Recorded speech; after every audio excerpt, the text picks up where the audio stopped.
तो देखना है हमें कि किसी पतले लेंस के लिए लेंस निर्माण सूत्र का व्यंजक प्राप्त करना है।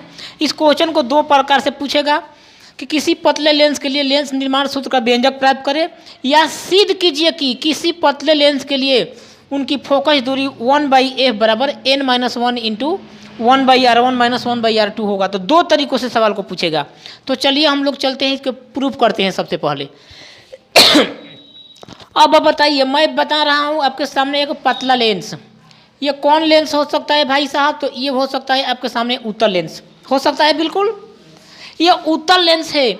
इसमें दो सतह है। आप बोलिएगा सर सतह कहाँ है? इसमें दो सतह है, एक इधर का भाग, एक देखिएगा, इसको मैं बीच से थोड़ा दिखा देता हूँ, इसको इस टाइप से। तो क्या इस लेंस में दो सतह आपको नहीं दिखाई प्रतीत हो रहा है? इस लेंस में दो सतह है, एक इस भाग का, इस भाग का, है ना। अब मैं चाहता हूँ प्रकाश की किरण यहाँ से, यहाँ पर सोर्स है, प्रकाश की किरण यहाँ आएगी, तो दो सतह, एक ए है और ये क्या है सर? एक बी है। अरे बोल दो कि हाँ यही है मेरा। अब आप मुझे बताइए, इसके मध्य बिंदु को मैं क्या बोल रहा था? ध्रुव बोल रहा था पी। यहाँ से मैं बात करता हूँ तो इसके दो सतह आपके सामने आएंगे, दो सतह। यहाँ पर इस साइड वाला त्रिज्या r1 होगा। क्या होगा?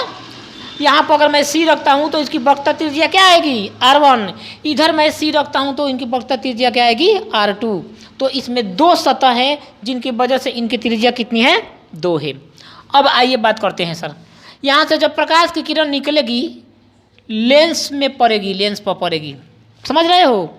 यानी प्रकाश की किरण जब लेंस में जाएगी, यानी अब बताइए आप, प्रकाश की किरण कहाँ से कहाँ तक जा रही है?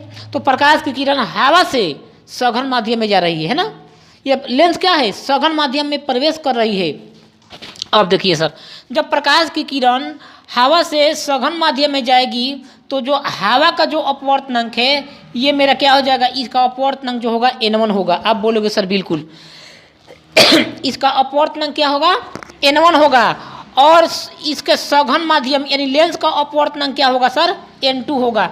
जो हमारे हवा का जो अपवर्तनांक होगा, हवा का जो अपवर्तनांक होगा वो क्या होगा गुरु?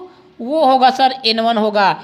जो सघन माध्यम यानी लेंस का ना जी शिव जी भैया, सघन माध्यम का अपवर्तनांक क्या होगा? n2 होगा। आप बोलोगे सर बिल्कुल होगा। अब बताइए, जब प्रकाश की किरण यहाँ पर दूसरे माध्यम यानी लेंस में प्रवेश करेगी तो पहले सतह से जब यहाँ से प्रकाश इसमें अंदर प्रवेश करेगी तो फिर यहाँ से क्या होगा? प्रकाश अपवर्तित होगा। यानी अपवर्तित होने का मतलब कि इसके अंदर तो प्रकाश जाएगा ही जाएगा, जा रहा है ना जी। फिर क्या यहाँ से प्रकाश इसमें बैक भी होगा, तो कुछ भाग अपवर्तित होगा इधर की ओर। तो जैसे ही अपवर्तित होगा तो इसका जो प्रतिबिंब होगा, हमें लगता है कि इसका प्रतिबिंब I डैश पर बनना चाहिए। लेकिन जैसे ही प्रकाश की किरण इस दूसरे सतह में प्रवेश करती है, किस में? इस सतह बी में, है ना। दूसरे सतह में प्रवेश करती है तो इसका प्रतिबिंब I डैश पर ना बन करके I पर बनता है। आप बोलोगे बिल्कुल सर। अब मुझे बताइए, O से P तक वस्तु दूरी OP मेरा वस्तु दूरी होगा कि नहीं होगा? बोलिए। वस्तु दूरी मेरा क्या होगा सर? ये U होगा। मेरा पहले सतह के लिए, पहले सतह से अपवर्तन के लिए पहला सतह क्या है? ये हाफ। पहला सतह क्या है? ये हाफ, एक के सामने वाला हाफ। तो पहले सतह के लिए, पहले सतह से सतह के अपवर्तन के लिए मुझे बताइएगा प्रतिबिंब दूरी क्या होगा? कौन वीर बताएगा? प्रतिबिंब जो होगा वो मेरा क्या हो जाएगा सर? PI डैश जो मेरा होगा ना वो भी होगा। आप बोलोगे सर बिल्कुल होगा या नहीं होगा? बिल्कुल होगा। अब आप बताइए सर, अब दूसरे सतह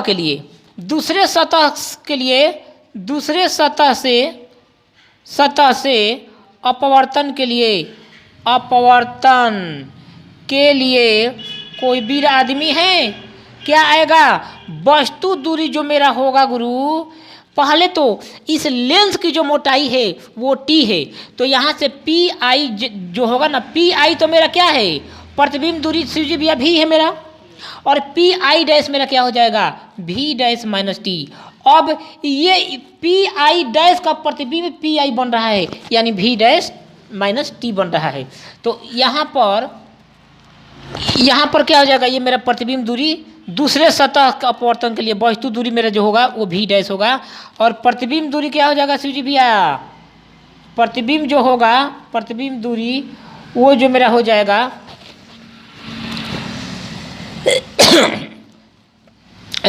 वस्तु दूरी जो मेरा ई भी हो जाएगा, प्रतिबिंब दूरी जो मेरा क्या हो जाएगा वी डैश माइनस टी हो जाएगा। लेकिन टी अल्प, ये लेंस क्या है बिल्कुल पतला है कि नहीं।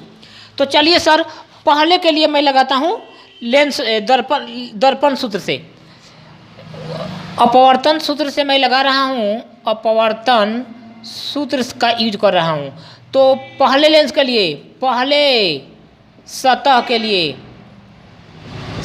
के लिए मैं यूज कर रहा हूँ सर। तो N2 बाटा भी minus N1 Bata you equal आएगा N2 minus N1 into 1/R1।